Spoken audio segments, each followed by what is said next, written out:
Hi there, and welcome back to the History of Fleetwood Mac. I'm Anita. Today we're going to continue Volume 17, Episode 13 of my Fleetwood Mac and Stevie Nicks scrapbooks. And we're continuing on with some shows that I had seen in 2005 at Caesar's Palace in Las Vegas. It was a 4-night stint that Stevie Nicks had done, May 10th and 11th. She took the night of the 12th off, and then she performed on the 13th and 14th. My last episode kind of went back and forth, kind of really between all 4 nights, but I did kind of touch on some parts that I had in a journal that was written somewhat around that time before I showed some pictures. I read through it some more and kind of came up with some more stuff that still also kind of goes back and forth, but it's a little bit more insightful, more stuff than even more than I read yesterday. So I was going to start with a little bit here that said, a long story short, it took me a lot of time to make my own money to go to these shows. Husband was like, I'm so not of help to you in your quest and desire to go to these. If I wanted to go, I had to do it myself. Determination will get you everywhere. And when I had accrued roughly $1,180, I had my husband's blessing and well wishes for a great concert experience. What I didn't preface is that he had joked about leaving me, but I mean, it was kind of tight in our relationship and my spending. And I think I've mentioned that he's my ex-husband, we're still very close, is from Lebanon, and they just enjoying life and spending money and stuff like that is kind of a special thing. Like, you would go to a concert maybe and kind of really do yourself all up and go and make a full night of it. Hopping to many concerts and stuff like that, it's just not something they do over there. And to him, it's not that he didn't like Stevie Nicks or me going somewhere. It's just, it seemed to him like a lot of money wasted for virtually seeing the same thing over and over again, which, respectfully, he just didn't get. It's not something that's in his culture or that he had personally done or anything like that. So it was all kind of a joke, but not really. I mean, it was a little bit serious, but I mean, he never would have done something mean or cruel or anything. But when I began telling him, like I said, hey, listen, if I make like 80% of the monies needed to go to the shows, will you help me provide the rest? And he's like, and real sarcastically, which I didn't even know he knew sarcasm, if you make 50%, we'll talk. And again, I had made up I'd made all the money for all the tickets and like some of gas and stuff like that because I was driving my car. I ended up sharing the hotel room with several other people. So there was that cost that got cut down. But yeah, so that was just kind of funny. But again, I had accrued at this time, whenever I wrote this, or, roughly was $1,180. So like I said, that I think all 4 tickets, I apologize, were about $900. I want to say, or thereabout, something like that. Again, I had my husband's blessing and well wishes for a great concert experience. It was my thinking that I would go to all 4 night show or none at all. My friend had bought tickets right off the bat for 2 nights, I believe the 10th and 11th, which is kind of what I had mentioned earlier, that I too had bought tickets for that time.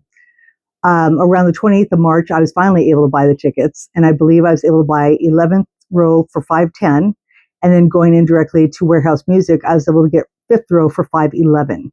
Knowing that my friend had seats for the first 2 nights, we figured we would try our luck on the 13th and 14th, which I did say that. We left on May 8th, super early, because I had to drive from the Bay Area to Southern California to pick up my friend. I stayed with her overnight, and then we left for Las Vegas the following morning. So that would have been like on the 10th. I guess so, on the day of the show. Getting to Vegas, we found our location, Caesars.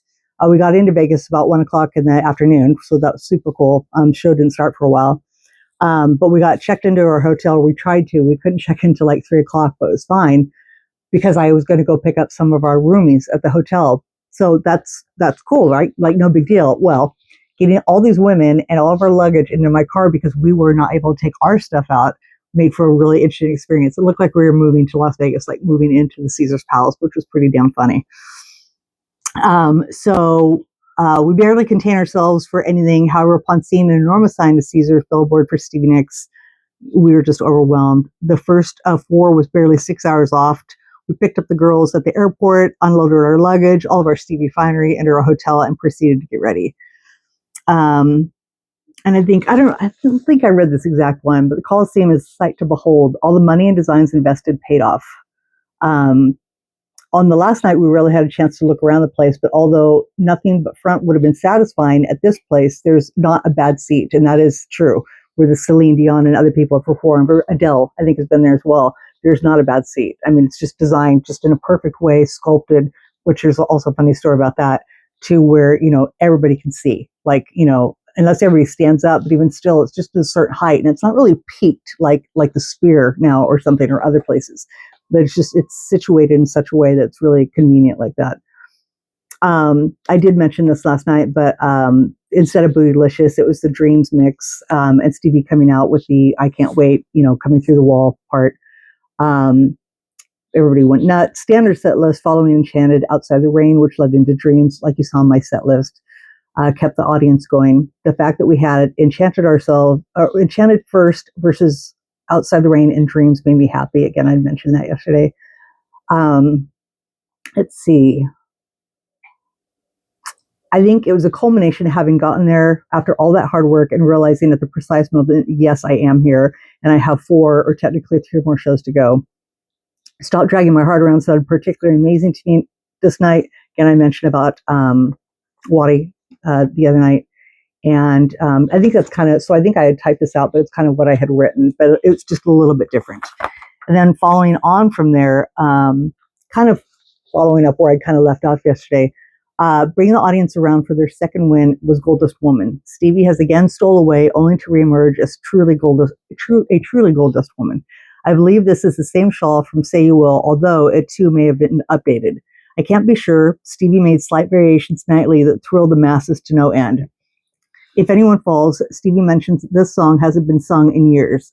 Truth is, she sang it on the 1991 Time Space Tour. Now, I attended these shows, but frankly, I don't recall If Anyone Falls, either because I was not impressed or the likelier notion all concerts prior to 1 hour ago are a blur. Without further ado, let me say that these 4 nights, I was greatly impressed. When Stevie and the girls break into an a cappella chorus, I got goosebumps. When they do that Somewhere Twilight Dreamtime, it gives me goosebumps right now. It was just absolutely beautiful. Columns and part of the If Anyone Falls video graced the backdrop as the song made a current impression. I can't recall if Stevie announced Laura's participation on If Anyone Falls before or during the band intros. There was some fanfare and traditional applause at her presence, but not much. Not the case on Thursday and Friday night, where she was met with loud applause and love. I think a lot more fans came for those 2 shows. Intro into Fall from Grace, even with its catchy beat, fans, the casual listeners were divided. I don't see why Stevie didn't make the song into an essential #1 single. Although I did hear a casual listener mention Stevie having performed that song at the Blockbuster Awards, I think. Not too many people were familiar with it. For us fans, the first night of Stevie wailing walk out that door again at a peak moment. How Still My Love, I really like the song. Vocally, it is very structured, and the bridge where Stevie asserts herself, go on and get out, is a seldom mentioned moment. I was so into that song that I hadn't noticed the plague of attendees descending to the stage. Oh my God, Edge of 17 must be next. And I totally missed the cue. First night I was in row 7, and the rules seemed to be that 1 through 5 could have a go at getting up to the front of the stage. 6 backwards, shit out of luck. After the tempo started of Edge of 17, the attendant looked the other way, pleading, we'll get you everywhere, because I was like, please, please, and they just kind of went like this, and I just beelined. And I made it to the stage. The amount of room between seating and stage is small, yet somehow is filled to the brim. Not much more, sorry. The fact that the normally ground level stage was raised, and the kindness, not all but 90% of the security towards Edge of 17 rushers, led me to believe that Stevie prepares for this and haphazardly condones it, not for want of potential gifts, but for sheer bliss of exchanged gratitude. Fans greeted to the backdrop of Abstract Doves. Stevie returns to the mic, delivering eternally that she knows what it sounds like. It sounds like a white-winged dove. And I think I'll leave this other part because I actually have one more video to go, because I didn't realize quite how much I had. And I think that, there's some other part here, and I didn't actually get the picture from upstairs, so it's just as well. So I'm going to start off with, again, this is kind of a mix of the 4 nights. But I thought it was really cool because, you could really see this, the night bird, or like I said, the dove kind of in the background and stuff. Let me take this out, actually. See if that's a little bit less glare.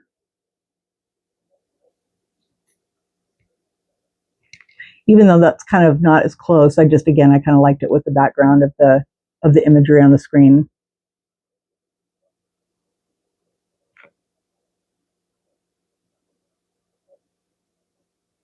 And this is when she turns to the girls, which, I love that part.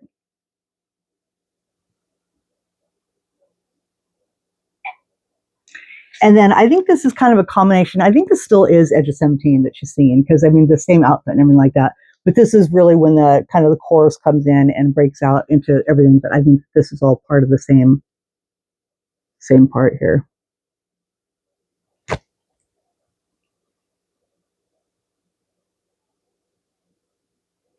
And that's kind of cool. You get a whole view of the stage here.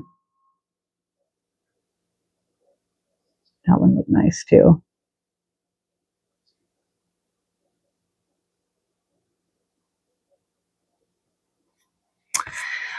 There was a few articles I was able to get, which is kind of rare. Usually, like either Las Vegas will put stuff out prior to the show, or well, with Stevie Nicks it was kind of cool because she was there for 4 nights. So if you came in on a certain week, because I think their magazines come out weekly, so we were there early enough to catch something for the what was it, the Tuesday, Wednesday, or whatever we were at, but the Thursday, Friday, because that was the last one. I think goes into another.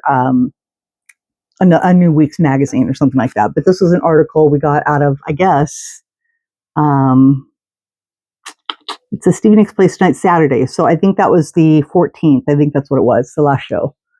So this article here. And this picture is from another part of Stevie on tour. Somebody had given this to me, but on the back it says 5-5.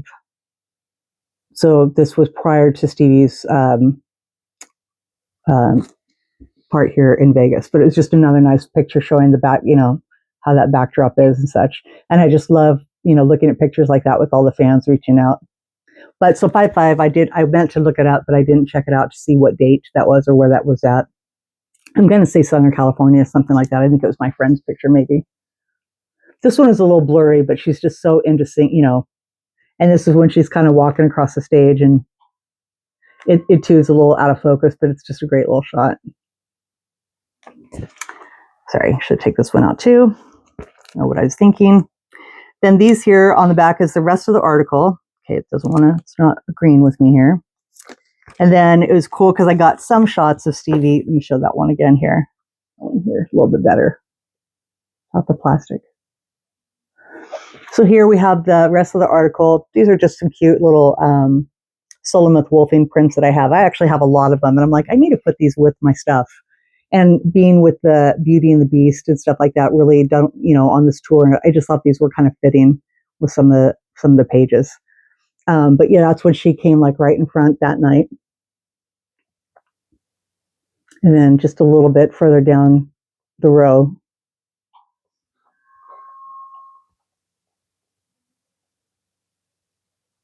Oh, and then these two, if anybody cares for Solomith's paintings, this one is called The Little Siren, and this one is called Childhood.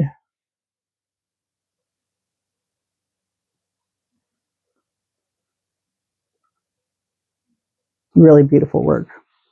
So this is kind of weird because I should have added it on the end, but it's just the page that I had, and it's the last one we have. But I'll go into, and maybe I'll bring it back out again, but on the night of the 12th, I want to say, which I go into a little bit more in the journal writings, we met a lot of the audience. A lot of the band. And so this one, I think, was night 2. And it's so funny because in my little journal, I have my outfit. So this outfit was from night 1. I'm weird like that. This outfit, yeah. So no, there's another picture of me with Waddy, I think, which I need to find and get it in there, which I'll get it in with this other part that I'll tell you. But here are 3 of my outfits. Yeah. So this was really funny, and I'll bring it back out when I read the story because it's how this picture came to be is really funny. And I, for any of my friends who might have been here with me, feeling upset, especially in like this one, for being cut out, don't take it personally. I did that because again, I try and respect my friends' privacy and not mention everybody by name. There's a bunch of us in the shot. I just happen to be next to Lori. I had one friend with me here, but that doesn't matter. But then Dawn. And so, like I said, Dawn and I hadn't seen each other in years. So that was a at the time, a nice reacquaintance, but kind of weird. She'd been, I think, when I told you the story that I would say is that, we hadn't spoken. And I, of course, wondered, if she would be at a show like this. It was something like, that she would go to.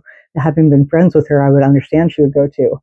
And literally at the end of at the end of the show, I just heard somebody say Anita, and I just knew that voice, and literally kind of a fight or flight mentality. It's like, I'm just going to turn around and just open fire or be like, hey, and I guess I chose the latter because we, have been friends again ever since, because there's a pretty bad falling out, and it's stupid shit, girl stuff, you know what I mean? But, at the time that really meant something, but now you look back, you get a little bit older and you're like, oh, for Christ's sake, it meant nothing. But so basically since 2005. So I want to say, what was it, since 98, I think, from 98 to about 2005, we hadn't spoken. So yeah, this was great meeting. So we met a lot of people several of the nights, but these were the best pictures. And this one with Sharon was just absolutely wonderful.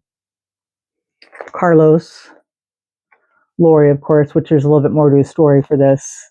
Jana, I guess that one too needs to come out because for some reason they're streaking on the paper, on the plastic, I mean.